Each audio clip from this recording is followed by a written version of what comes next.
Bonjour à toutes et à tous et bienvenue dans le Club Pantio, ravi de vous retrouver pour une nouvelle émission avant-dernière journée de Ligue 1 2024-2025. Retour sur cette défaite de l'OGC Nice 2-0 du côté de Rennes. Une émission chargée sur laquelle nous allons revenir. On va parler du match, du peu de choses qu'on a pu voir. Un OGC Nice, eh bien, voilà, un nouveau rendez-vous manqué, point d'interrogation. Mais malgré tout, béni des dieux, hein, c'était un peu ce qu'on se disait en off avant le lancement, hein, avec certaines défaites, eh bien, d'autres équipes, eh bien, intervention divine ou pas, le gym est quatrième au soir de la 33e journée et peut, eh bien, en cas de victoire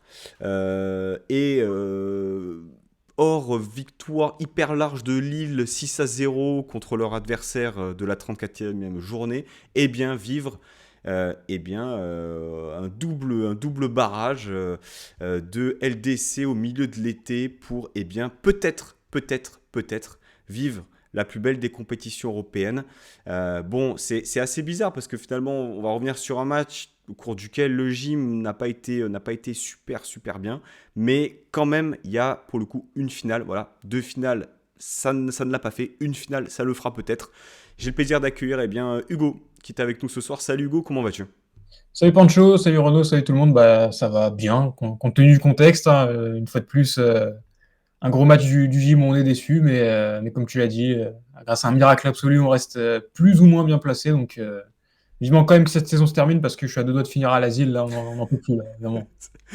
Voilà, voilà, la santé mentale des chroniqueurs du Club Pantio, toujours importante. Et j'ai le plaisir eh bien, d'accueillir pour sa première hein, dans le Club Pantio, Renaud, supporter niçois de longue date, qui va eh bien, nous apporter son expertise, sa connaissance et sa bonne humeur. Bonsoir Renaud, comment vas-tu?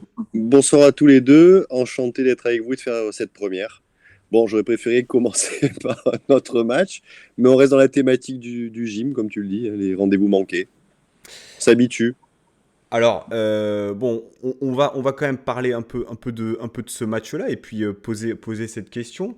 Finalement, donc le gym a perdu 2-0, doublé de Arnaud Calimundo. Bon, dans le dispositif, on avait ce retour de Evan Guessant dont on parlera peut-être un peu plus tard. Mais écoute, Renaud, en fait, non, on va commencer par cette question.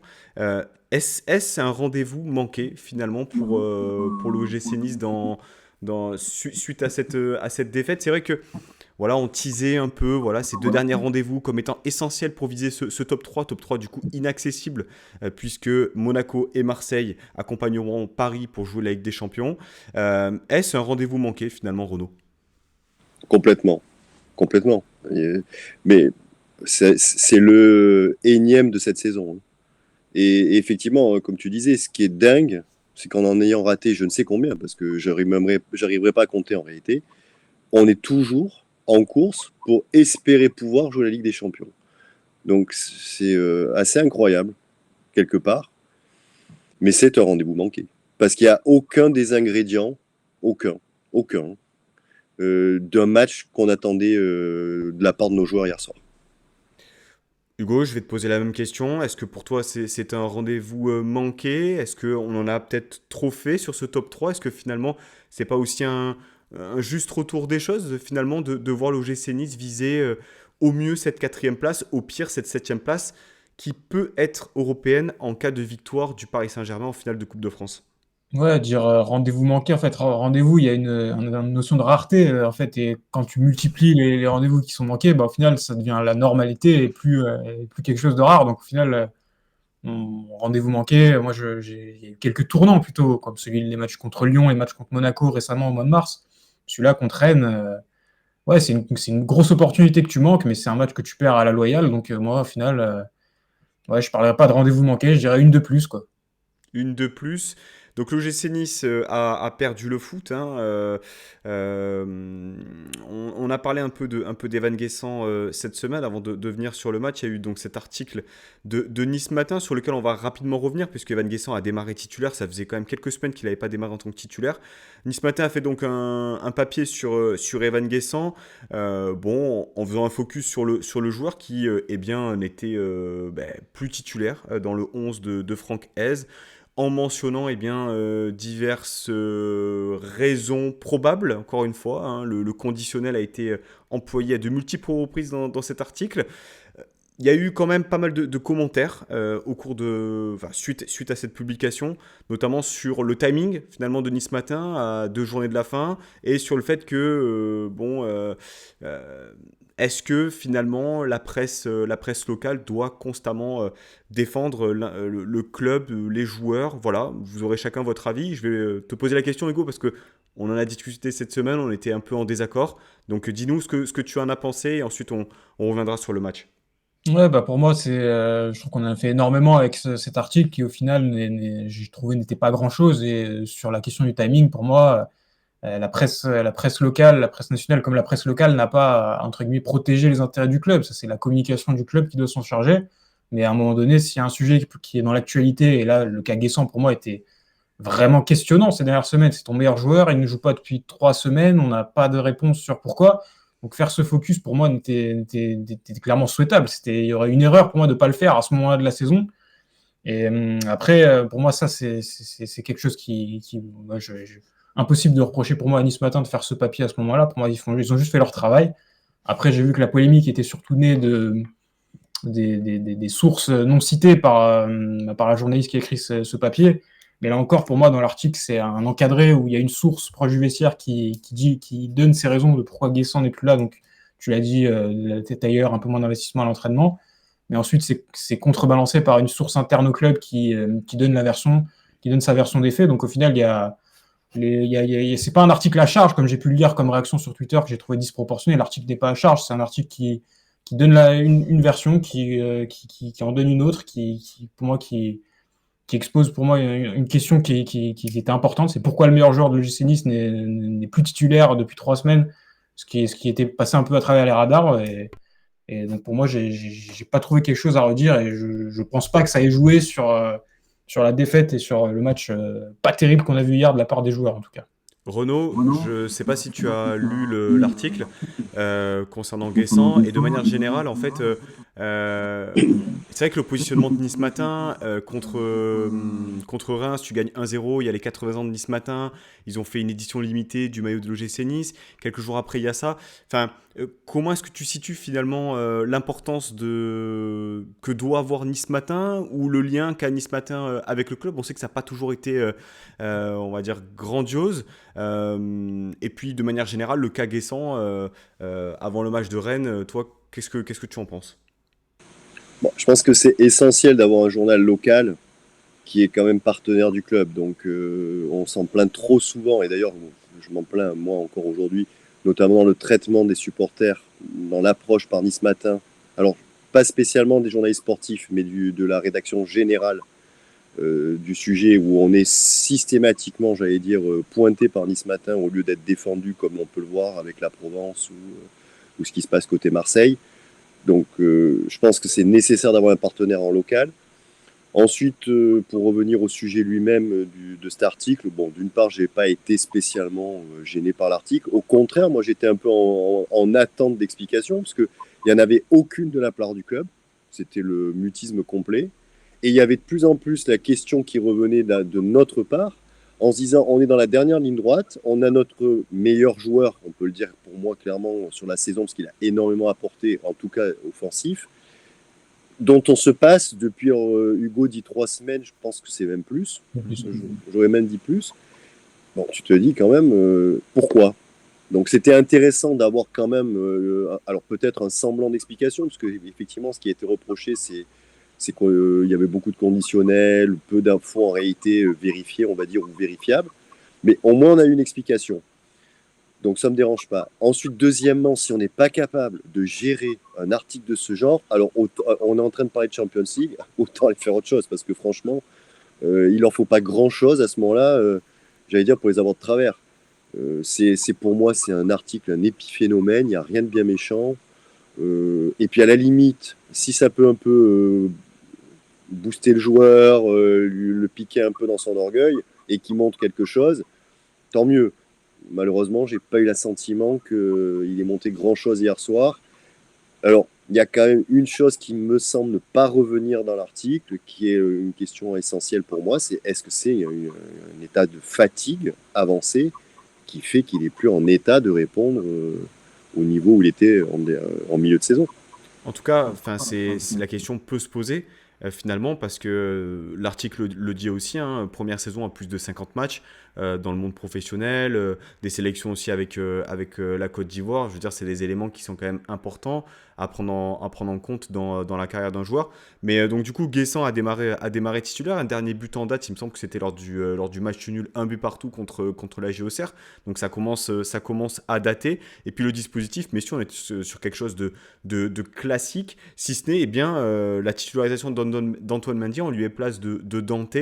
On voit que Hez, en fait, lorsque ça fonctionne, persiste avec ce système-là. Donc là, Morgan Sanson, qui est un peu l'homme en forme du moment, a continué à être titulaire. Donc un changement, plutôt un maintien dans le 11 plutôt logique. Et puis, lorsqu'on fait le fil du match, les gars, l'OGC Nice, finalement, n'est pas récompensé dans sa première mi-temps parce qu'il y a quand même des occasions nettes. Samba fait des arrêts et en fait, Hugo, on a déjà vu ce type de mi-temps où tu n'arrives pas à être réaliste dans les deux surfaces et ça a beau être un Rennes peut-être déjà en vacances, déjà sauvé, finalement, il y a quand même de la qualité en face et ils ont été meilleurs dans les deux surfaces. Ouais, c'est clair, surtout que tu parlais de notre manque de réalisme habituel. Je vais peut-être être un peu sévère, mais moi j'ai trouvé que nos occasions, c'était surtout un peu des épiphénomènes, c'était des frappes de loin, des ballons en profondeur. On l'a bien fait, mais on a très rapidement, on a essayé d'exploiter rapidement le dos de la défense rennaise, donc avec beaucoup de longs ballons en profondeur. Mais il y a rarement eu une action vraiment bien construite qui a mené à une occasion. Je crois que la maîtrise technique et la maîtrise globale avaient été rennaise, je trouve, sur l'ensemble du match. Alors forcément, sur la première demi-heure, on leur a fait mal en transition rapide. Et moi, j'en attendais plus de notre part sur ce type de match. Je m'attendais à ce que la maîtrise elle soit clairement niçoise.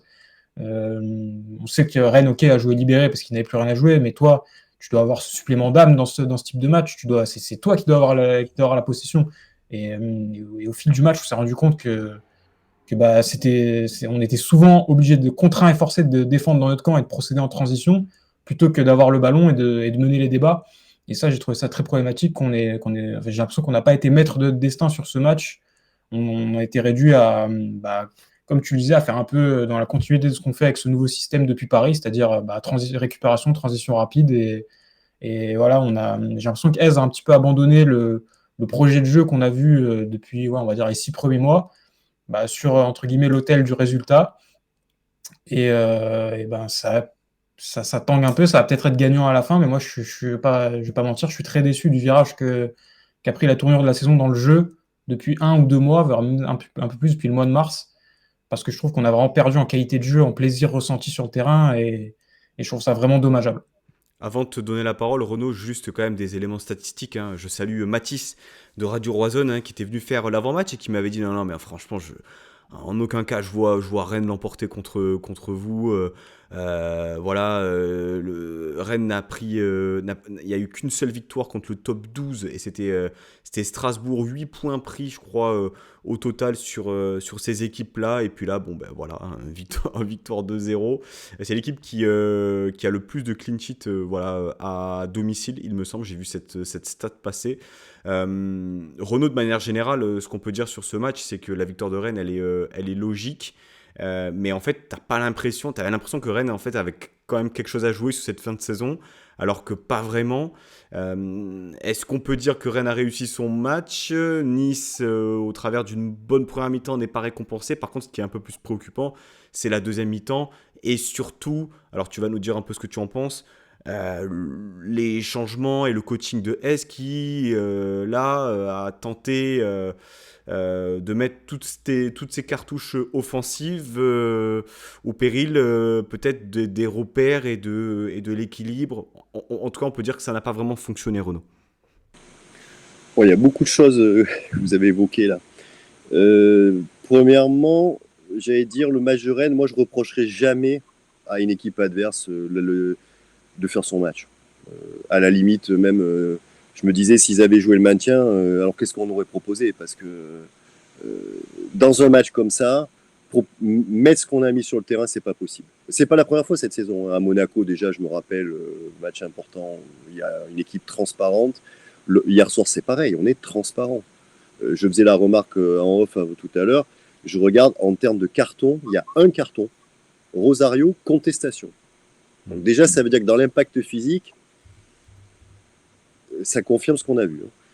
Donc sur la compo, il y a deux choses. Il y a une chose qui m'embête, c'est que alors je pensais que Dante était blessé. Je me suis dit, bon, mince. Finalement, il rentre en deuxième mi-temps. Alors je comprends pas parce que je me dis, dans un match important, c'est quand même un gars qui a une aura. Sans passer, je ne suis pas trop. D'autant qu'on voit, enfin à mon sens, qu'on les a mis en difficulté sur les ballons en profondeur, sur les ballons longs. Et Dante a cette capacité d'ouverture qu'on n'a pas, justement, quand il est absent en début de match ou même la première mi-temps, où il y a très peu de bonnes ouvertures réussies, alors que je pense qu'il aurait pu en apporter. Est-ce que Hez a eu peur de la vitesse en face et qu'il s'est dit, bon, Dante, si on joue trop, ce qui était, à mon sens, ce qu'il voulait, on risque d'être pris dans notre dos à notre tour. Donc, bon, j'avoue que ce passé de Dante, ça m'a un peu surpris. Après, la compo, finalement, elle est relativement classique, effectivement, dans le dernier. Comme tu disais, il y a rien de bien surprenant. Mendy avait fait un bon match contre Reims. Je trouve qu'il fait une bonne première mi-temps. Il n'y a pas grand-chose. Enfin, j'ai rien à lui reprocher. Pour moi, c'est plutôt au milieu que ça a pêché, dans l'impact, quand on est en transition, sur la vitesse, sur les choix. La plupart des temps, les choix n'étaient pas bons. Bon, et alors, effectivement, par rapport à ce que vous dites, sur la qualité du jeu, je sais pas. J'ai pas d'avis en réalité. Je sais pas si on a perdu le fil, si c'est un problème physique, si c'est un problème de fatigue, si c'est un problème mental, je sais pas. Si c'est un renoncement de Hez, je sais pas. Par contre, pour moi, ce qui est inadmissible, c'est les occasions qu'on a. Je veux dire, alors bon, il y a une tête sur le poteau, mais en fait, pour moi, qui est joué et un peu entraîné, on sent tout de suite une équipe quand elle est agressive ou qu'elle l'est pas. Agressif dans le bon sens, c'est-à-dire être tueur, ça veut dire méchant, ça veut dire être concentré, hyper concentré, parce que tu es focus, donc tu vas faire le bon choix, parce que tu es préparé à faire le bon choix. Là, il n'y a pas ça pour moi, on n'est pas agressif. L'occasion ratée de Guessant, pour moi, c'est inadmissible. Voilà. Parce que, excusez-moi, mais je ne sais pas si vous vous rappelez, mais Samba, il fait une espèce de. Il lance sa jambe sur le côté, alors qu'il fait un petit crochet, il peut l'ajuster facile. La tête sur le poteau, ouais, d'accord, on tape sur le poteau, mais peut-être que s'il est plus méchant, plus agressif, puis il la met au fond. Enfin, donc, c'est tout ça qui me dérange. C'est un leitmotiv depuis le début de la saison où, effectivement, on n'est pas. C'est vrai que finalement, Renaud, ce constat-là de gardien qui fait son match contre nous, on l'a senti plusieurs fois cette saison. Donc Ouais, finalement, mais est-ce que le problème là, il n'est pas plus profond, justement, manque d'agressivité alors, et surtout pour de moi, hier caractère. soir, Samba, il fait un bon match, mais il n'a rien Hmm. d'exceptionnel. Les arrêts qu'il a eu à faire, bon, même la frappe de Buonanni, elle est bien. Elle est même osée par rapport à l'endroit où il est. Mais bon, c'est pas un arrêt très difficile pour un gardien en plus de sa qualité. Non, pour moi, il fait rien d'exceptionnel hier soir. Mais si tu es tueur, si tu es méchant dans la surface, tu vas marquer. T'es pas tueur. Tu joues. J'ai l'impression d'avoir des gars qui sont là avec la fleur à la bouche et puis en avant. Ça va pas, c'est pas grave. Ouais, c'est un peu un ressenti qu'on a depuis un certain temps, Hugo, hein, finalement, quand on manque aussi peut-être de régularité, parce qu'on a eu cette équipe sur certains matchs avec du caractère, avec de l'agressivité. Bon, est-ce que c'est un problème physique? Est-ce que c'est un problème de tactique, de discours, de joueurs qui ne sont pas peut-être compatibles? Bon, en fait, c'est sans doute multifactoriel, c'est sans doute un peu de tout ça, mais en fait, quelque part, à ce moment-là de la saison, tu gagnes pas avec le football. Enfin, tu peux, mais c'est plutôt, euh, on va dire, ton envie, ta détermination. Et hier, j'ai pas eu l'impression, on n'a pas eu l'impression, pour beaucoup, de voir une équipe vraiment qui voulait accrocher ce top 3. Et on va y venir un peu tout à l'heure plus en détail, mais lorsque Francaise dit je ne suis pas mécontent d'être quatrième, alors on sera tous très contents hein, d'être quatrième. Je pense que même on aurait signé direct en août dernier. Mais il y a peut-être aussi voilà, une forme de limite et de plafond de verre aussi à se dire bon, bah, est-ce que est-ce qu'on n'aimerait pas aussi se dire que bah, vu qu'on est en bonne position, on pourrait faire un coup et même si on n'aime pas Nice, bah, Nice top 3, ça ferait chier tout le monde hein, et nous on serait heureux. Donc bon, je sais pas. Hugo, ton ressenti là-dessus? Ouais, tu dis que je suis pas trop forcément d'accord sur le fait qu'en fin de saison, ça se gagne pas par le football. En fait, moi, ça me pose problème, ça, parce que ça fait combien de temps qu'on n'a pas vu un bon match de foot de notre équipe? Parce que si tu regardes bien, la dynamique récente des résultats est bonne, mais le match contre Reims, il est abominable, vraiment. Le pire de la saison. Il est infâme ce match. Le match contre Paris, c'est dans l'engagement, on y était, mais c'est un miracle absolu. Faut pas se mentir. Lucas est immense, comme j'ai rarement vu un gardien être aussi immense. On est très réaliste. Le match contre Angers, juste avant, il est bancal au possible. On n'est pas loin de la catastrophe. Avant, on fait un match contre Strasbourg qui est plutôt correct, mais c'est un nul logique. Donc en fait, moi, c'est sur cette dynamique. C'est pour ça que je disais dans ma première prise de parole que je comprenais pas trop le virage opéré par Eze. C'est que en fait, on est bancal, on est sur un fil depuis très longtemps déjà, depuis la série de victoires contre les équipes relégables au mois de mars, c'était déjà bancal. Et là, en fait, ça s'est pas amélioré. Ça s'est amélioré sur les résultats, sur le plan comptable, on a réussi à redresser. Mais je trouve que la dynamique des derniers matchs, en fait, c'est pour ça que j'étais pas vraiment surpris qu'hier ça se passe comme ça. Parce qu'en fait, je vois le match contre Reims la semaine d'avant. Il fallait déjà tirer la sonnette d'alarme. Hein. C'était vraiment pas bon du tout dans le jeu. Et là, c'est la conséquence logique. On affronte une équipe libérée. Nous, on joue avec la peur au ventre et techniquement, franchement, moi, le gap technique hier, il m'a fait vraiment très mal. Hein. Parce que Rennes, tu l'as dit, les stats de Rennes cette année contre les grosses équipes, c'est ridicule. Mais niveau football, moi, comment Blas s'est régalé techniquement, Altamari pareil, le petit Diaw ici au milieu de terrain. Enfin, moi, ça m'a fait mal de voir qu'on n'arrivait pas à opposer techniquement, vraiment sur plan football, une réponse à ces joueurs-là. Parce que notre milieu Rosario, Boudaoui, Sanson, il était en grande difficulté, encore une fois, c'est pas la première fois qu'on le dit. Et donc, moi, j'étais vraiment marqué par le gap technique entre les deux équipes qui, forcément, a joué parce que Rennes était libéré. Mais pour moi, il y a quand même une part où on est puni parce que sur le plan du jeu, sur la dynamique collective depuis 1 ou 2 mois, c'est très compliqué. Et tu le payes ce soir. Tu peux pas rester sur un fil comme ça a été contre Reims, contre Angers, contre Paris. Ça ne peut pas s'éterniser à volonté. Donc, c'est pour ça qu'il y aura une question à se poser, je pense, sur la dynamique de jeu, la dynamique collective, pour le match de la semaine prochaine. J'ai ouvert mon micro pour rebondir, si tu me permets. Parce qu'en fait, ce qui m'a frappé là, par rapport à ce que tu dis, et je suis entièrement d'accord avec toi, ce qui me frappe le plus sur tous les matchs dont tu viens d'aborder, c'est le manque de maîtrise. Il n'y a aucune maîtrise pour une équipe qui est, allez, on va dire, dans les 5 premiers. Tu t'attends quand même si tu peux rater ton match, tu peux rater, à de la maîtrise et à du QI foot. Et moi, sur les matchs dont on parle, je vois ni QI foot, ni maîtrise, euh, ni équipe en réaction ou avec encore une fois de la grinta, quelque chose. Enfin, et donc je sais pas où est le problème, où est le malaise, mais c'est frappant, quoi. Ce manque de maîtrise. Le match contre Reims, comment on peut se faire peur comme ça contre Reims? Et, et ce qui m'a frappé, je me rappelle toujours, parce que l'année où on est avec Favre et on fait cette belle saison, on fait un match à Toulouse qu'il fallait gagner. Et là, j'avais senti une équipe en maîtrise, quoi. Alors, on avait été un peu accroché, on avait gagné au final, mais on sentait que quand il fallait accélérer, monter le niveau, qu'il fallait faire la différence, cette équipe était capable de faire la différence. Et là, tu te dis, mais en fait, il va falloir ou un truc individuel, ou peut-être un coup de chance, mais tu sens pas une équipe capable de dire, bon, oh, on se réveille les gars, en avant, on joue. Il n'y a pas ça. Mais tu vois, je me permets de rebondir sur le comparatif que tu fais avec la saison Favre, parce qu'on le voit beaucoup passer chaque année, c'est un peu voilà cette saison absolument magique dont tout le monde parle, parce que dans l'histoire contemporaine de l'OGC Nice, on n'a jamais été sans doute aussi fort collectivement dans les résultats, à regarder droit dans les yeux des Monaco, des Paris Saint-Germain, et surtout offrir le titre sur un plateau à nos voisins monégasques cette année-là. Mais justement, pour moi, l'explication, elle est toute trouvée. C'est que Favre prend l'équipe après combien 4 5 saisons de Claude Puel. Il prend l'équipe qui avait déjà des fondations solides et des joueurs qui étaient déjà dans leur prime. Seri, Pereira, tu as le recrutement d'Albert, tu as Belanda qui vient dans l'équipe, Balotelli, tu avais un Paul Bass à l'époque qui était capitaine de cette équipe. Aujourd'hui, en fait, tu ne construis rien parce que tu es dans un cycle, dans un nouveau cycle permanent, autant la direction sportive que dans ton effectif.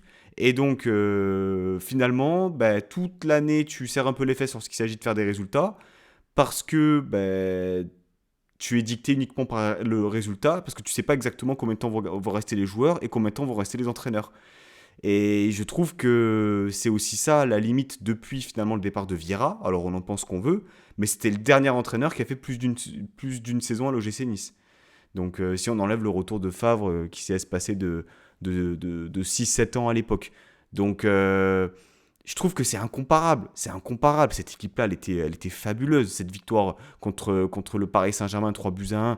On vivra sans doute pas des émotions pareilles, surtout un match de football d'une aussi grande qualité.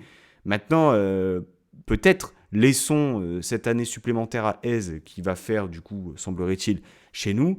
Et puis, préparons au mieux cette équipe-là qui jouera, on l'espère, ces barrages de LDC et au pire l'Europa League. Donc c'est pas non plus une situation affreuse, même si je te l'accorde, Hugo. Tu peux difficilement construire sur quelque chose lorsque tu es guidé uniquement par le résultat et non par le jeu. Mais est-ce que finalement, si tu veux rajouter quelque chose, Renaud? Oui, parce qu'en fait, par rapport à ce que tu dis, oui, je suis d'accord avec toi. Mais là, alors, admettons qu'on rentre dans une phase de construction, parce que Hez, admettons il va nous faire encore une saison, on verra ensuite. Il y a Flo Maurice qui est arrivé, qui est quand même, par contre, lui, est censé être baigné dans la culture de la gagne, parce qu'il est quand même équipe de Lyon qui gagne, je sais pas combien de titres d'affilée, quoi. Enfin, je veux dire, c'est quand même plus à la formation. Donc, ils sont censés être quand même connaître cet univers qui, pour moi, nous manque. Celui que tu évoquais de Puel, qui était un gagneur aussi. Et qui avait gagné. Et qui avait gagné. Donc, admettons qu'on soit en phase de transition. La révélation pour moi de cette saison, qui est la continuité de la saison précédente, c'est qu'on est en fin de cycle avec beaucoup de joueurs qu'on a encore et qu'il faut passer à autre chose, car ces mecs n'ont pas le mental qu'on leur demande d'avoir. Notre campagne européenne cette année, pour moi, c'est la démonstration que ces gars n'ont pas un mental pour jouer sur plusieurs tableaux, pour se faire mal quand il faut se faire mal, pour gagner. Pour gagner. Alors oui, ils ont des qualités, ce qui fait qu'on en est là. C'est parce qu'ils ont des qualités. Mais hormis ça, et alors bien sûr on va me dire oui, mais le parallèle n'est pas faisable et tout. Mais quand on voit le match de l'Inter ou de Barcelone, la différence qui est demandée entre ce niveau et le nôtre dans l'implication mentale, il y a un gouffre. Je ne parle pas techniquement, je parle juste mental. Il y a une volonté de gagner d'un côté, on ne l'a pas chez nous. À aucun moment, les deux équipes n'ont lâché dans cette demi-finale. Donc, il y en a une qui a dû gagner parce que, voilà. Mais nous, en fait, on se dit, j'ai le sentiment qu'ils subissent le match. Si ça leur va bien, on gagne. Si ça va, c'est pas grave. On attend, prochain match. Voilà. C'est pas concevable. Hugo, un peu ton ressenti là-dessus, et finalement, j'ai parlé un peu de la déclaration de Francaise. Est-ce que c'est pas justement appuyer un peu cette idée-là que de dire que je ne suis pas mécontent d'être quatrième? Bon, je sors un peu le propos, mais je vous invite à lire un peu l'interview d'après-match de Francaise qui fait un petit compte-rendu un peu de cette saison-là, les blessures, etc., etc., qui sont réels, mais quelque part, est-ce qu'on n'aurait pas aimé aussi un discours un peu plus fédérateur, quelque chose d'un peu plus incisif, en disant que oui, certes, il y aura peut-être une qualification européenne, mais il va falloir peut-être travailler plus en profondeur dans ce club.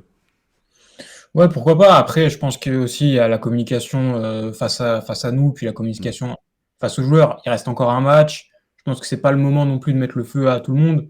On est quand même mieux placé que Lille, qui avait beaucoup d'avance sur nous à un moment donné, même si on a égalité de points. C'est quand même eux qui sont sur une pente un peu descendante, nous qui sommes remontés au fil de la saison.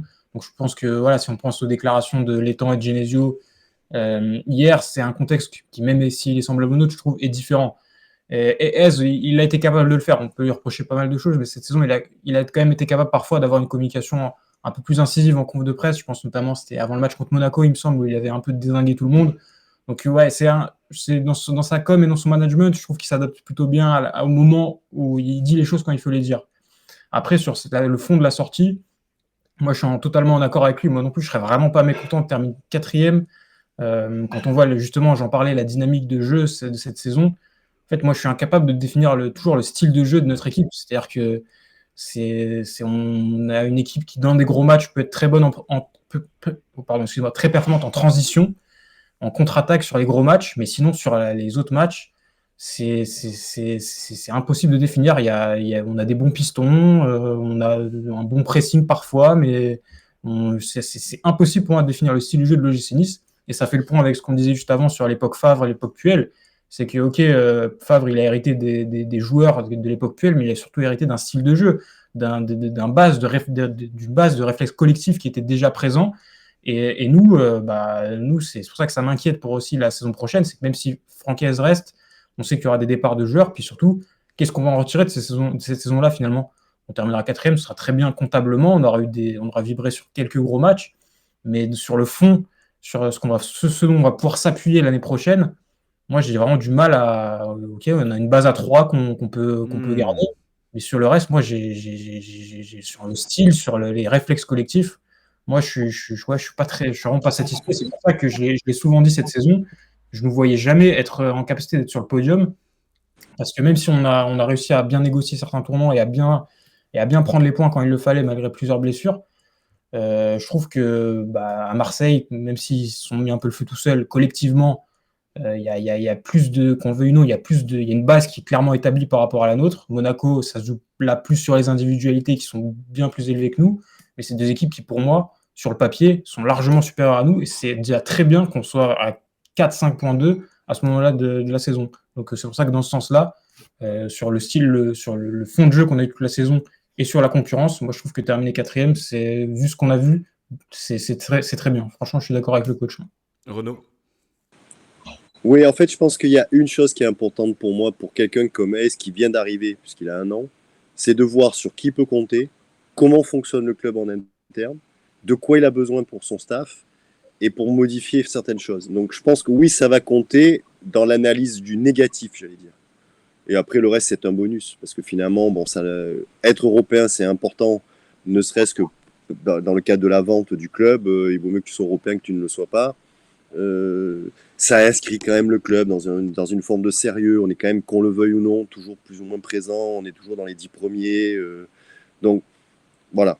C'est une saison qui finalement risque d'être décevante parce qu'on, comme tu disais au tout début, on a raté des tournants incroyables. Mais bon, en faisant beaucoup mieux, on serait peut-être quoi, deuxième, troisième.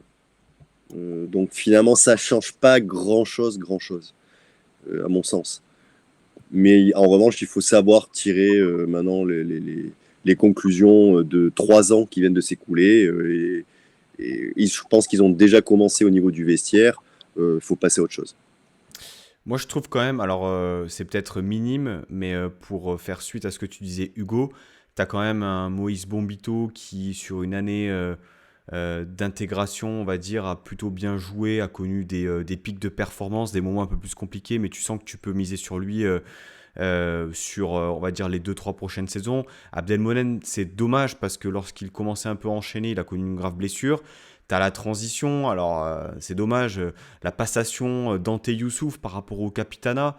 C'est vrai que Youssouf, avant sa blessure, c'était peut-être un joueur qui était sans doute dans la meilleure période sportive depuis qu'il est chez nous. Tu as un Bazodine Bonani, quelque part, que tu as piqué un peu au vif en l'envelant du groupe et là qui termine titulaire. Alors, c'est peut-être minime, mais je me dis que en fait, tout ce qui est fait cette saison-là, même si c'est jamais agréable de passer pour des losers en Coupe de France ou en Europa League, mais quand même, tu peux travailler sur des joueurs qui constitueront en fait ton collectif dans les années qui suivent, ne serait-ce que pour la saison prochaine. Voilà, Evan Guessant, peut-être qu'il y aura un départ ou pas, on ne sait pas. Mais en tout cas, je pense que ça peut être quand même ultra positif, comme tu le disais Renaud, autant pour les joueurs que pour le board, que pour l'entraîneur, que d'avoir une deuxième année. Une deuxième année pour voir exactement ce qui est fait et qu'il y ait une continuité au même titre qu'une entreprise. Encore une fois, je prends le monde de l'entreprise, mais c'est pareil. Le projet, il est sur plusieurs années. On a un objectif pour aller d'un point A à un point B. Qu'est-ce qu'on met en œuvre pour l'atteindre? Quel est le projet sportif aujourd'hui de l'OGC Nice? D'être européen, ça fait 10 ans qu'on attend ça. Ok, est-ce que finalement demain ça ne va pas changer? Voilà. Est-ce que finalement le projet de l'OGC Nice, ce ne serait pas de jouer bien au football? Voilà, quelque part.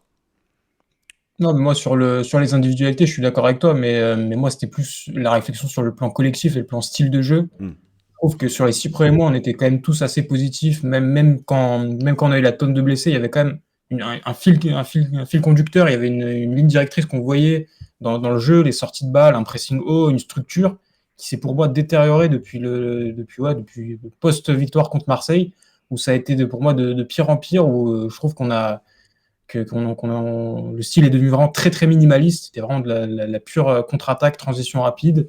Et c'est en ce sens-là que moi je suis un peu déçu et que j'aurais aimé qu'on poursuive sur ce qu'on avait montré de très bien, je trouve, dans le jeu sur la première partie de saison. Et où j'espère que ça ne nous portera pas préjudice pour l'année prochaine parce que moi j'aurais préféré limite terminer septième, mais en ayant la continuité dans le style de jeu par rapport à ce qu'on voyait en 2024, plutôt que par exemple terminer quatrième à l'arrache comme on le fait là, ou peut-être tu auras un barrage de Ligue des Champions, mais sur quoi on va se baser l'année prochaine, moi c'est limite ce qui est le plus important, quoi. Alors, Dante, je vais le paraphraser, disait que la semaine prochaine, alors concrètement, quelle est la déclaration? C'est très simple. Si on gagne la semaine prochaine, on pourra dire que c'est une très belle saison. Alors, c'est volontairement sorti du contexte. Je pense que Dante, à ce moment-là, parlait de la saison en Ligue 1. Mais je vous pose la question. On va commencer par toi, Renaud. Est-ce que c'est une très belle saison si l'OGC Nice gagne contre Brest? On évite un match lunaire de Lille qui en passe 6 à leur adversaire euh, que j'ignore. Euh, le Nice est quatrième, tu juges comment la saison finalement? En fait, je sais pas analyser, honnêtement. Non, mais j'arrive pas à voir ce que j'ai vécu cette saison. C'est très curieux. Un peu comme Hugo, j'ai l'impression de vivre les premiers mois. Je me dis, tiens, il y a quelque chose qui se construit, on voit des choses, même des joueurs. Alors, par exemple, Boudaoui, qui était tout le temps blessé, etc., qui s'inscrit dans la durée, qui propose des choses, etc. Bon, finalement, courant alternatif comme avant. Pour d'autres, c'est pareil. Tous les tournants ratés, tous. Je n'arrive pas à souvenir qu'on en ait réussi un. Parce que Paris, c'est pas un tournant, hein. En réalité, c'est le match dont on n'attendait rien. Donc, voilà.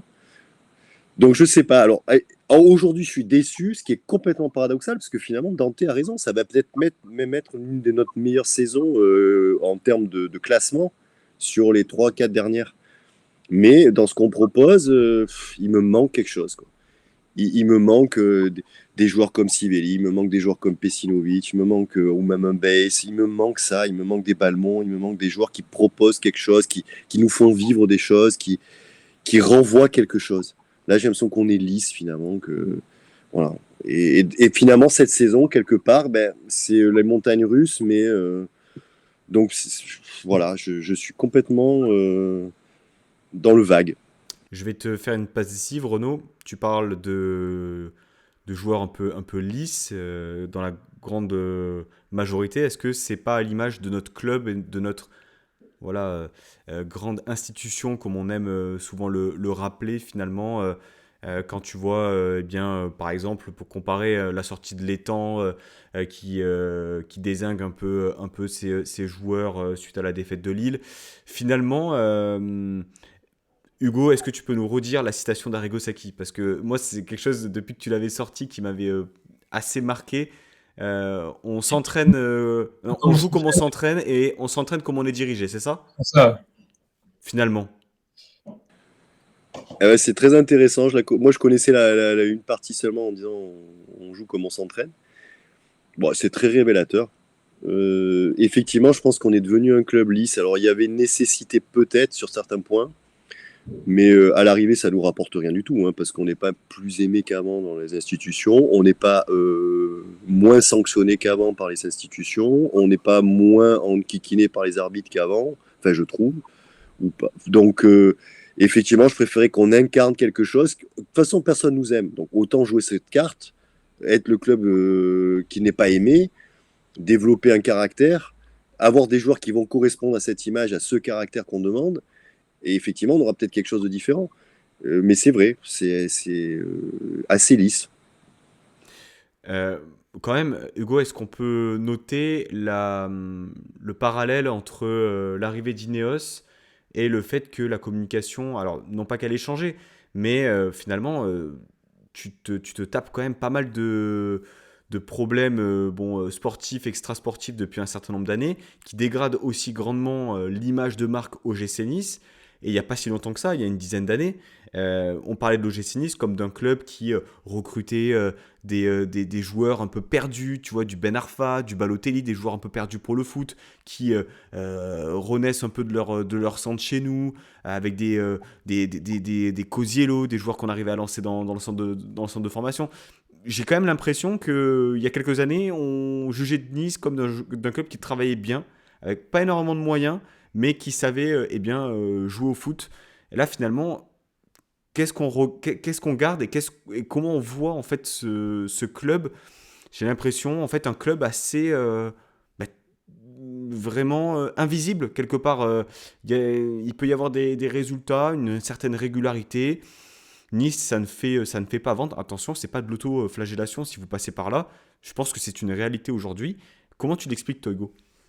Non, bah, pour moi, Renaud, il a mis le doigt dessus, c'est la question de l'incarnation. C'est-à-dire que je pense que si tu prends la frange, enfin, si tu découpes en tranches la communauté de supporters de l'OGC Nice, t'as ceux de la génération peut-être plus de Renaud qui ont connu une équipe qui a souffert, mais qui avait des guerriers, qui avait vraiment du caractère. C'était vraiment une équipe voilà, qui incarnait ce côté guerrier malgré les difficultés. Et tu as une autre génération, un peu plus la mienne, où en tout cas, moi, je me suis éveillé au football entre 2010 et 2017. Et nous, on a connu une équipe de l'OGC Nice qui incarnait quelque chose sur le plan du jeu. Plus c'était une équipe qui était réputée pour jouer au foot avec des coachs qui comme Puel, comme Favre, il y a vraiment une idée de jeu. Donc aujourd'hui, tu prends les 4-5 dernières années qu'on vient de vivre, bah, je pense que ceux qui préfèrent un OGC Nice caractériel, bah, ils sont pas satisfaits. Et ceux qui préfèrent un OGC Nice joueur, bah, ils sont pas satisfaits non plus. T'as rien en fait. C'est tout ce que tu incarnais au début des années 2000 ou ce que tu as incarné entre 2010 et 2020, bah aujourd'hui, ça s'est un peu dilué. Il y a un espèce d'entre-deux où bah, tu as des jeunes joueurs qui sont plus ou moins prometteurs, mais tu n'as pas de cadre collectif, tu n'as pas de plan de jeu défini. Et donc, c'est un souci d'incarnation qui, pour moi, est problématique. Et lié à l'arrivée d'Ineos, je ne sais pas, mais en tout cas, tu ne sais pas ce que l'OGC Nice représente aujourd'hui. C'est-à-dire que on pourrait avoir effectivement, c'est difficile de reproduire artificiellement ce que l'OGC Nice était il y a 20 ans, il y a 20-30 ans, où on n'avait vraiment pas de moyens, c'était vraiment la galère, etc. Mais théoriquement, on pourrait toujours incarner une équipe qui est une équipe joueuse, une équipe avec un plan de jeu collectif. Et au final, tu as l'impression que tu es coincé entre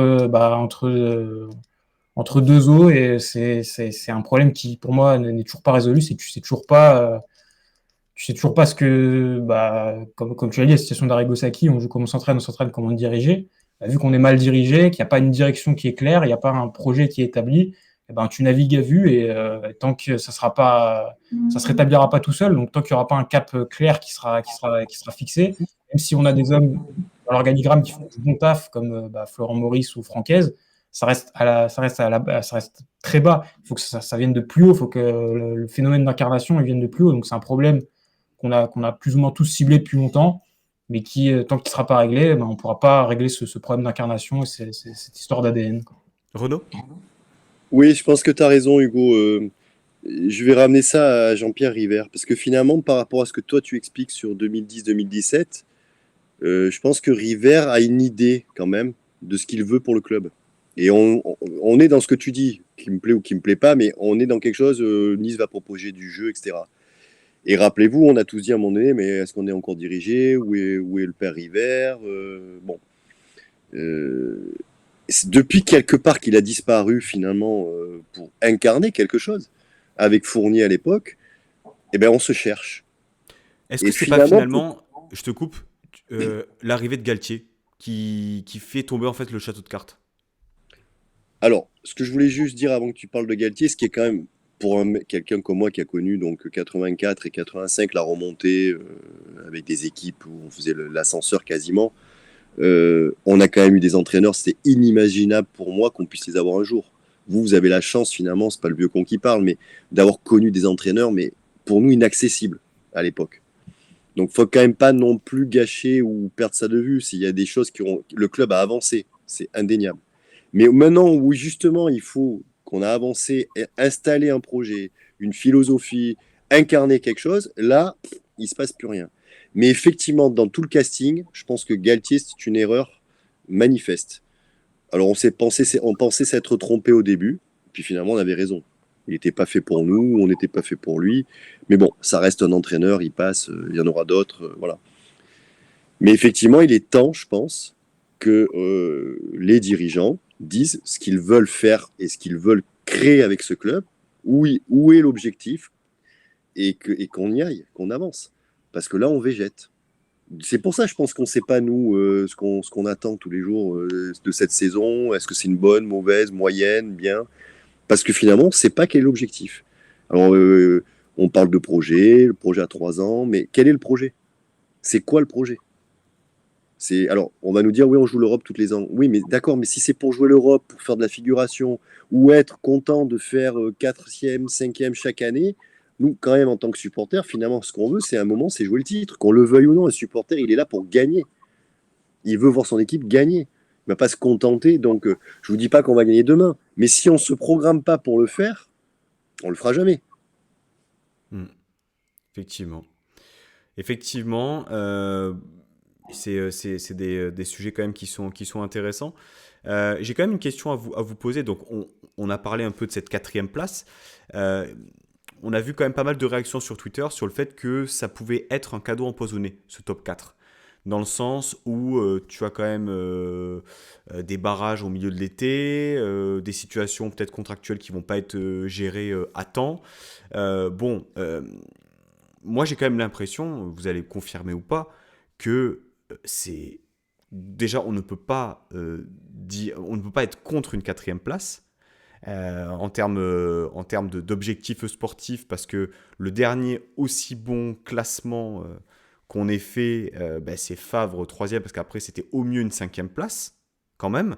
Donc ça remonte quand même à quasiment 10 ans où on a fait mieux qu'une 5e place.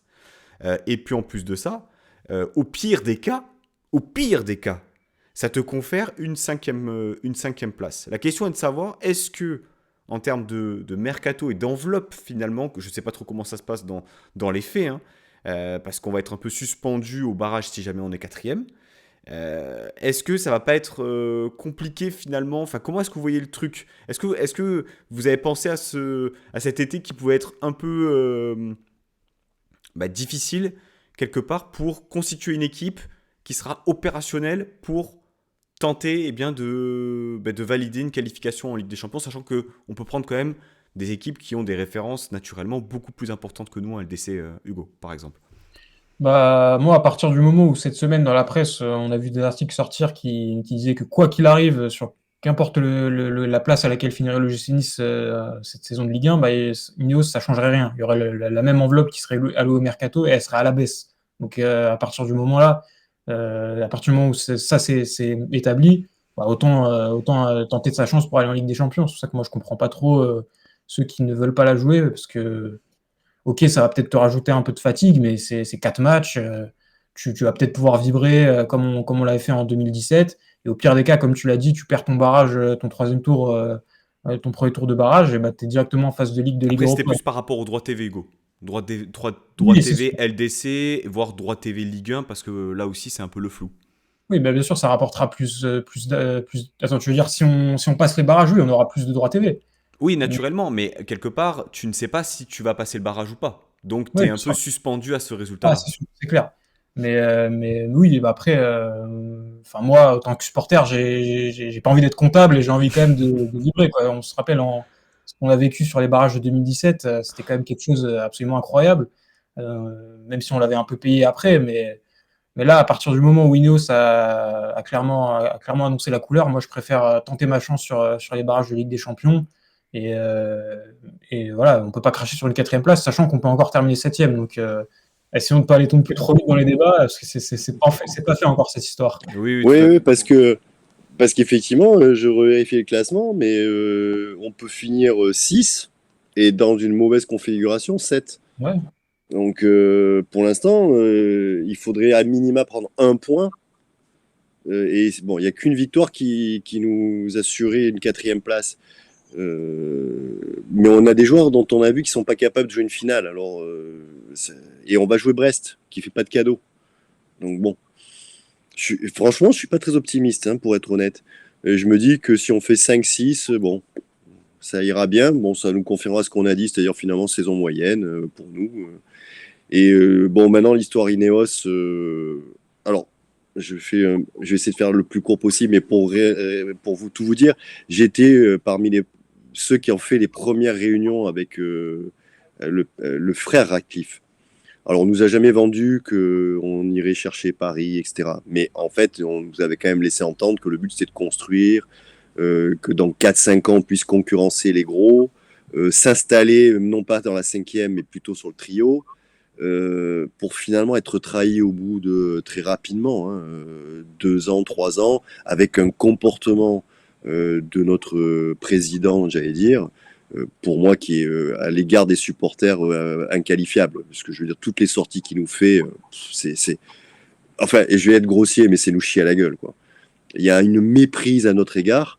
Et donc là, je me dis, quand je suis dirigeant, si je suis à la place de Bocquet, tous les autres, ce que j'aimerais au moins, c'est finir quatrième pour dire, ben, vous voyez, vous nous avez traités comme ça, et regardez, nous, contrairement à votre gros Manchester, ben, on est quatrième. Voilà. Et manifestement, vous ne mettez peut-être pas les œufs au bon endroit.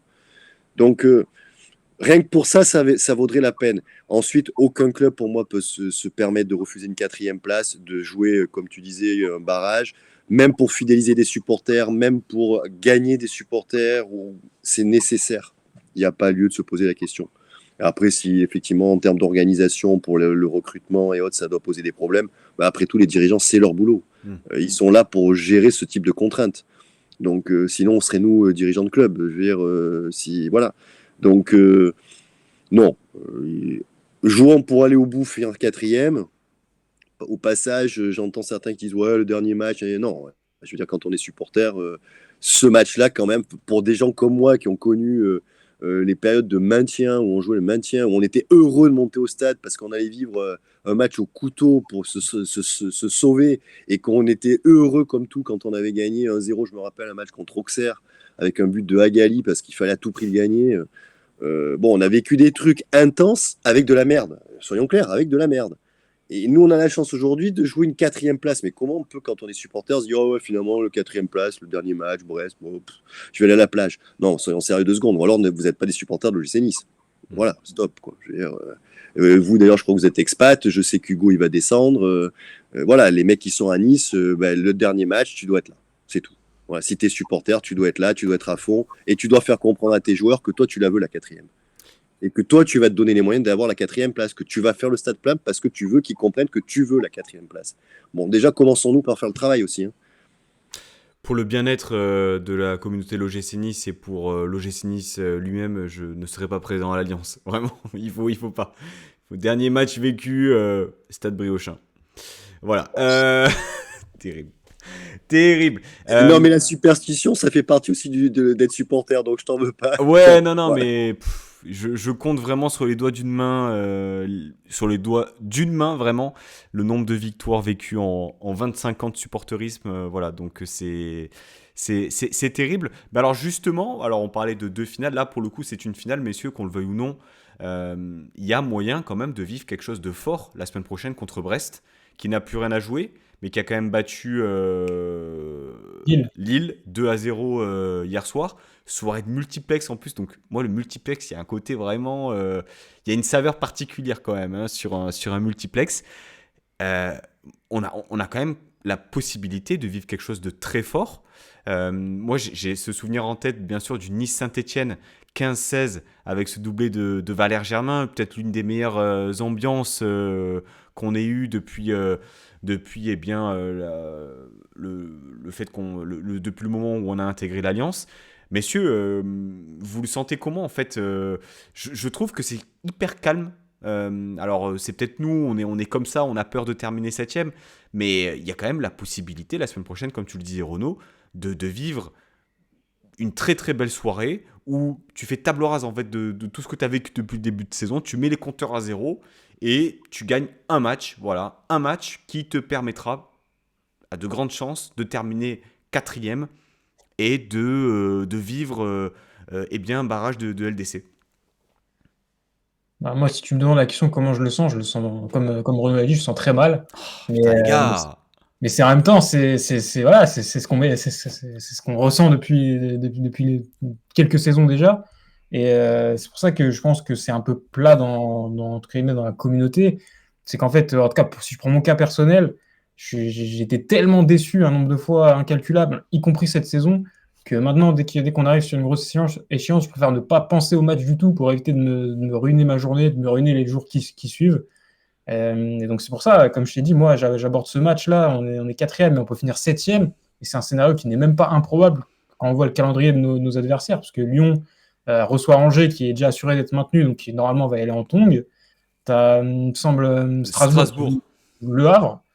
Et Lille joue Reims, qui est au fond du trou, il les joue à Pierre-Mauroy. Donc on peut quand même penser qu'il y a quand même au moins 2 sur 3 de ces équipes qui vont faire 3 points. Toi, tu joues Brest, qui effectivement fait aucun cadeau et qui sort d'une victoire contre Lille. Eric Roy, qui sera sans doute sur sa dernière sur le banc de Brest, qui voudra, je pense, bien finir. Donc pour moi, il y a tout le scénario voilà, du stress jusqu'au bout qui va nous suivre. Mais voilà, on va quand même espérer que pour une fois cette saison, on fasse le travail pour pouvoir terminer sur une bonne note et enfin mettre cette saison un peu entre parenthèses, parce que là, ça devient très dur nerveusement à suivre match après match. En tout cas, Mais pour mon cas. messieurs, le Euh, stress du supporter. Renaud, tu vas nous dire ce que t'en penses. Le stress du Alors, supporter, avant de parler du stress supporter, je il est crois qu'on a normal. trouvé le projet de l'OGC Nice, en fait, c'est nous faire gagner la zénitude, de Non, mais vivre les choses, on va dire. de devenir bouddhiste. Oui, mais le, Non, le, le non, tu stress, déconnes, hein. l'adrénaline, on va dire avant une rencontre, avant, Non, mais la semaine prochaine, on va avoir un bon stress. Mais alors, pourquoi est-ce qu'on a ce filtre en fait de pessimisme ambiant quelque part? Pourquoi est-ce que ça pourrait pas se passer bien cette fois-ci finalement? non, il y a, je pense, ce pessimisme parce que cette équipe, Hmm. voilà, nous a montré que malheureusement, elle n'est pas capable de se mobiliser sur certains matchs clés et de faire un grand match. Alors là, on est en 2025, mais pour moi, il faudrait regarder, mais je pense qu'on a quand même pas mal de joueurs qui étaient en 2022 pour la finale contre Nantes. Ben, on a vu. Donc c'est normal qu'on soit pessimiste parce qu'on ne voit pas chez ces joueurs la capacité à se transcender pour un grand match. Maintenant, ce que tu disais, le match de 2015-2016, pour moi, c'est très intéressant que tu choisisses ce match parce que, alors, moi, pour le coup, ce match-là, ce soir-là, je me rappellerai tout le temps. Je me dis, mais putain, on est vraiment l'OGC Nice, quoi. Ce soir, où on doit gagner, et pour une fois, on peut être européen, on va se démerder à faire 0-0 contre Saint-Etienne. Et je me dis, bah, c'est bon, c'est l'OGC Nice, quoi. On est là, quoi. On est toujours présent quand il faut se louper, on est bon. Et là, d'un coup, le match, mais dérape complet. Je sais pas si vous vous rappelez, mais les Stéphanois finissent à 9. Voilà. Et quand même, là, on avait une équipe qui avait quand même rien lâché. Les choses tournaient pas, si tu veux, mais ça allait pas dans le bon sens, mais ils lâchaient pas. Et d'un coup, bah, tu as Germain qui claque, je crois que c'est Pléa qui finit le travail, de mémoire, hein, ou je sais plus si. Enfin, en tout cas, on claque 2 buts dans un match, mais où effectivement c'était incandescent. Et là, j'ai retrouvé quelque part le rail de l'époque où on sentait que c'était la poudrière, que ça pouvait s'enflammer à tout moment. Et c'est pour moi une des plus belles soirées que j'ai vécues au stade à l'Alliance, même si ce n'est la plus belle d'ailleurs. Et là, on avait conjuré le sort. On s'est dit, putain, cette fois-ci, on l'a fait, quoi. On avait un match de merde, on est encore passé à travers, mais non, on l'a gagné. Et tu te dis, il se passe quelque chose. Et effectivement, je me dis quelque part, peut-être que samedi prochain, c'est le type de match qui va nous faire peut-être basculer, enfin. Se dire, bah, tiens, ces joueurs qui finalement vont peut-être nous faire enfin un cadeau, enfin se révéler à eux-mêmes. Parce que quelque part, c'est aussi ça, quoi. Se dire, bon, finalement, je suis vraiment une telle lopette, incapable de faire un match. Ben, je vais leur prouver que non. On peut espérer quelque part. Bon, on sera peut-être encore déçus. Bon, ça sera pas la première, ça sera pas la dernière. Au moins, on a l'habitude, on s'y habitue quelque part. Ouais. Mais c'est marrant parce que ce que tu dis, Renaud, je me rappelle que on se disait approximativement la même chose l'année dernière. Le dernier barou d'honneur de Kefren Turam, JC Todibo, laisser le club en LDC, oh là là, ce serait top et tout pour leur dernière saison. Mouah. Allez hop, 5e place, qui était très bien, hein, attention, hein, je remets pas ça en cause, mais moi j'y crois, de toute façon on y croit, comme beaucoup, mais tu sais que t'as toujours le spectre en fait de la soirée vraiment horrible, horrible, parce qu'on en a vécu dans l'époque, on va dire, contemporaine du gym. Hugo, si tu voulais rajouter quelque chose. Non, ouais, mais si on peut comparer avec le match, par exemple, de 2015-2016, moi, je me souviens, on parlait du stress, mais ce match-là, je l'avais abordé limite confiant, avec hâte de voir le match. J'étais impatient et tout. Et je sais pas depuis combien de temps ça fait que j'ai pas été impatient de voir un match de Nice. Vraiment impatient à y penser la semaine d'avant. Je pense peut-être la finale de la Coupe de France, tout simplement. Mais j'ai l'impression que depuis ce match, vraiment, en fait, plus les rendez-vous s'enchaînent et il se passe mal, moins j'ai cette impatience de voir le match et je le subis plus qu'autre chose. Donc, je sais pas si d'autres le ressentent comme moi, mais en tout cas, c'est un des trucs que j'aimerais retrouver. C'est vraiment pas la confiance, mais vraiment la hâte de voir le match, sensation que ton équipe peut-être qu'elle va perdre, mais comment elle va pas te décevoir, que tu vas avoir un bon match de foot, tout simplement. Et même ça, on est loin d'en avoir la certitude. Mais excuse-moi, mais là, je parle pour les dirigeants. Je pense que par rapport à ce que tu dis, effectivement, on est sur une pente où on glisse, où on s'habitue. Comme toi d'ailleurs, hein, il y a je pense aussi enfin, notre ami de Avantinissa qui te dit ouais bon le dernier match. Gna, gna. C'est vrai qu'on est en train nous supporters de lâcher complètement sur une fin de saison où on peut finir quatrième et aux dirigeants peut-être de se dire aussi non mais maintenant justement top, on va arrêter la blague. Ce match, ça peut être le déclenchement d'autre chose. On garde un entraîneur, on va peut-être changer l'effectif et tout. Mettons-nous dans les conditions d'eux. Espérons que ça serve au moins à ça. Et qu'eux prennent conscience que là, on est sur une pente glissante, qu'on est en train de grogner sur notre fibre, hein, à nous, supporters, des mecs hyper ancrés comme nous, et qu'il y a danger et qu'il faut se réveiller. Mais j'ai l'impression quand même que ce qu'on déplore, ça dure quand même depuis un certain nombre d'années, hein.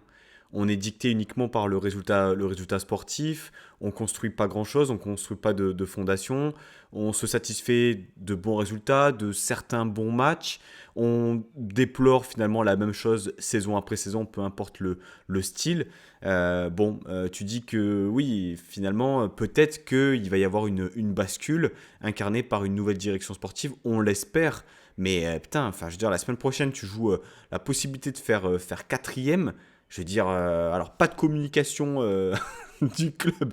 Voilà. Enfin, après, je sais pas, mais ça dépend si vous êtes superstitieux ou pas. Mais on a vu que ça pouvait pas forcément nous porter bonheur. Mais quelque part, c'est pas donné à tout le monde que d'être dans cette position-là. Et on n'a pas l'impression finalement qu'on joue cette finale pour la quatrième place. Quand je pense à la saison brestoise de l'année dernière, ou même ce parcours en LDC qu'ils nous font cette année, où ils font une saison plus que convaincante ensuite en Ligue 1, je veux dire, qu'est-ce que ce club a de plus que nous finalement? Je ne sais pas, ou du moins Moi, ce serait... j'ai une théorie, moi, c'est tout simplement que Brest, eux, par exemple, c'était comme l'OGC Nice de 2011, c'est-à-dire que quand tu découvres, c'est la découverte, en fait, c'est l'excitation de la découverte, alors que nous, on a fait des campagnes européennes désastreuses sur ces 5 6 dernières années, et donc forcément, tu te dis, enfin, moi, il y a 10 ans, on m'aurait dit on va en Europa League, j'aurais été vraiment comme un dingue. Là, j'ai vu l'Europa League cette annie, j'ai envie d'y aller, mais avec avec moins d'impatience que si je découvrais comme il y a 10 ans Brest. C'est pour ça que je pense qu'à mon avis, il y a ce décalage de la découverte et c'est ce qu'on ressent dans l'excitation aussi. Messieurs, on est sur 1 heure d'émission. Bon, vous l'aurez compris, on a quand même parlé du match, mais c'était pas réellement le plus important. On a vite fait d'oublier cette rencontre et cette défaite contre Rennes. Rendez-vous la semaine prochaine, les gars, s'il vous plaît, si vous passez par là, joueurs, staff, entraîneurs, peu importe, passez par là, faites-nous plaisir, faites une grande soirée avec une alliance qui, je l'espère, contre Reims, c'était quand même quali. Il y aura, je l'espère, plus de monde. Dernier match de la saison en plus qui déterminera le classement. Il y a tout, en fait, les ingrédients pour vivre une belle soirée avec, si possible, une quatrième place. Messieurs, merci beaucoup. Renaud, félicitations pour cette première. Si tu voulais rajouter quelque chose, c'est le moment. Mais juste une petite chose quand même, c'est le dernier match de la saison qui lance. Bon, je sais pas si vous, enfin, je pense que vous le savez, mais je suis quand même un brigadiste invétéré de la première génération. Hein, 84, on y était, parce que ça débute en 85, mais la première saison 84-85, et là on fait nos 40 ans. Hmm. Et c'est ce match qui se veut lancer les 40 ans du groupe. Donc nous, par contre, il y a de la motivation. Je sais qu'il y a un tifo qui est prévu sur lequel ils ont travaillé. J'ai pas pu y aller les aider, mais depuis de nombreux jours. J'espère quand même que les joueurs, au moins pour ça, Parce que nous, on a 40 ans d'histoire. Alors, notre histoire aussi, bon, on pourra en parler des heures, hein, mais elle est faite de, bon, vous connaissez, de rebondissements, de beaucoup de douleurs, de beaucoup de choses positives aussi, mais ça serait bien qu'il renvoie un peu l'ascenseur quand même, hein, parce que quoi qu'il en soit, il y avait la phrase de Saki tout à l'heure, mais sans supporters, il n'y a pas de football, il n'y a pas de joueurs de foot, il n'y a pas leur salaire, qu'ils le veuillent ou non. Il y a un moment donné, il faut renvoyer un peu l'ascenseur. Voilà. Donc j'espère que ça sera entendu quelque part. Merci en tout cas à tous les deux de m'avoir accompagné Merci à vous. dans ce numéro. Et puis on se dit dès la semaine prochaine pour un avant-match avant Brest. Et puis dès le débrief la semaine qui suivra, du coup le lendemain sans doute, de ce dernier match qui clôturera bien cet arc 2024-2025. Merci à tous de nous avoir suivis. On se dit à très bientôt. Passez une très bonne soirée, un très bon début de semaine. Baïta et Issa Nissa. Ciao, ciao. Merci à tous les deux. Issa Nissa.